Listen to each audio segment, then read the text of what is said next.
అప్పుడు ఆ పని తెలుగుదేశాన్ని అడిగారా లేకపోతే ఏదో నడిచిపోయింది అది. ఇప్పుడు వచ్చేటప్పటికి పవర్లో ఉన్నారు. పవర్లో ఉన్నప్పుడు ఒక 60 ఏళ్ళలోకి వచ్చినటువంటి ఒక వృద్ధుడు పెన్షన్ ఇప్పించాయా, నేను కాపునేనయ్యా, లేకపోతే నేను పవన్ కళ్యాణ్ అబ్బానేనయ్యా, నేను ఈ రాష్ట్ర పౌరున్నాయా, నాకు ఇది ఇప్పించాయా అని అడిగాడు.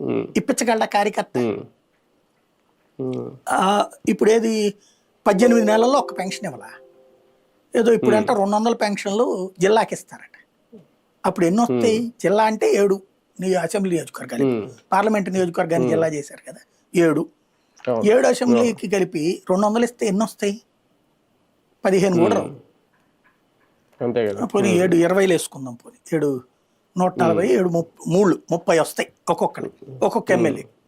30లో ఎన్ని తీరుస్తాడు అతను? అందులో తెలుగుదేశం వాళ్ళకి ఎన్ని ఇప్పిస్తాడు, జనసేన వాళ్ళకి ఎన్ని ఇప్పిస్తాడు? ఇదివరకైతే ఆ గొడవే లేదు. టీడీపీ వాడా, జనసేన వాడా, బీజేపీ వాడా, ఎవడనే గొడవే లేదు. అర్హుడైన ప్రతి ఒక్కడికి 60 ఏళ్ళు దాటగానే పెన్షన్ ఇచ్చారు. 3 నెలల్లో ఇచ్చారు మొదట్లో, తర్వాత 6 నెలలు పట్టింది. అది కూడా ఒప్పుకోవాలి. మొదట్లో 3 నెలలకి ఇచ్చారు, తర్వాత 6 నెలలకి ఇచ్చారు. ఇది నడిచింది. ఇప్పుడు ఇస్తున్నారా? అతను ఇప్పించలేనప్పుడు ఇంకా అతన్ని జనం ఏం అంగీకరిస్తారు? అతని వెనకాల ఎందుకు ఉండాలి? కాబట్టి అతను అసంతృప్తితో ఫీల్ అవుతున్నాడు. ఈవెన్ అవకాశం వచ్చినా కూడా, ఇప్పుడు ఫర్ ఎగ్జాంపుల్ ఏ కాంట్రాక్టర్ వచ్చింది, కాంట్రాక్టర్లు ఎవడు అధికారంలో ఉంటే